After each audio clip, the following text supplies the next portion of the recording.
Hi hello friends, welcome back to Reethi's kitchen. ഇന്ന് ഞാനിവിടെ കൊണ്ടുവന്നിരിക്കുന്നത് ഒരു റിഫ്രഷിംഗ് ആയിട്ടുള്ള ഒരു ഡ്രിങ്കാണ്, ഒരു തണ്ണിമത്തങ്ങ ജ്യൂസാണ്. അപ്പോൾ അതിന് വേണ്ട ഇൻഗ്രീഡിയൻസ് നമുക്ക് പരിചയപ്പെടാം. ഞാനൊരു ഹാഫ് തണ്ണിമത്തങ്ങ എടുത്തിട്ടുണ്ട്. അതിൻ്റെ അകത്തെ ഫ്ലഷൊക്കെ ഞാൻ സ്കൂപ്പ് ചെയ്തെടുത്തു. പിന്നെ ഒരു കുഞ്ഞു കഷ്ണം 1 ഇഞ്ചോളം ഇഞ്ചി, പിന്നെ കുറച്ച് പഞ്ചസാര. അപ്പോൾ നമുക്കിനി ഇതെങ്ങനെയാണ് പ്രിപ്പയർ ചെയ്യുന്നതെന്ന് കാണാം. ഞാനിവിടെ ആ ഇഞ്ചി ചതച്ച് വെച്ചിട്ടുണ്ട്. ചതച്ച ഇഞ്ചി ഇതിലേക്ക് ഇടുക.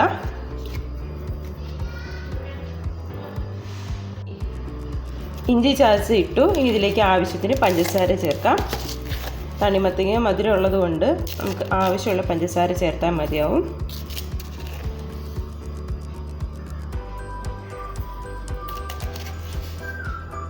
ഞാനിവിടെ ഒരു 4 ടേബിൾ സ്പൂണോളം പഞ്ചസാര ചേർത്തു.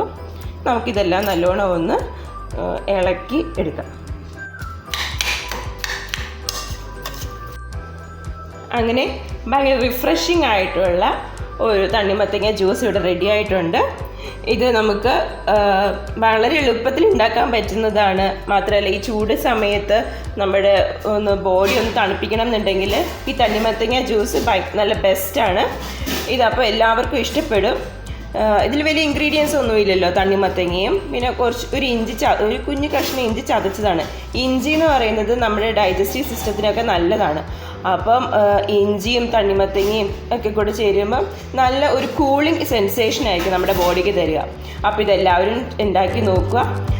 എൻ്റെ വീഡിയോസ് ഇഷ്ടപ്പെടുന്നുണ്ടെങ്കിൽ എല്ലാവരും സബ്സ്ക്രൈബ് ചെയ്യാൻ മറക്കരുത്. ലൈക്ക് ചെയ്യുക, ഷെയർ ചെയ്യുക. Thank you.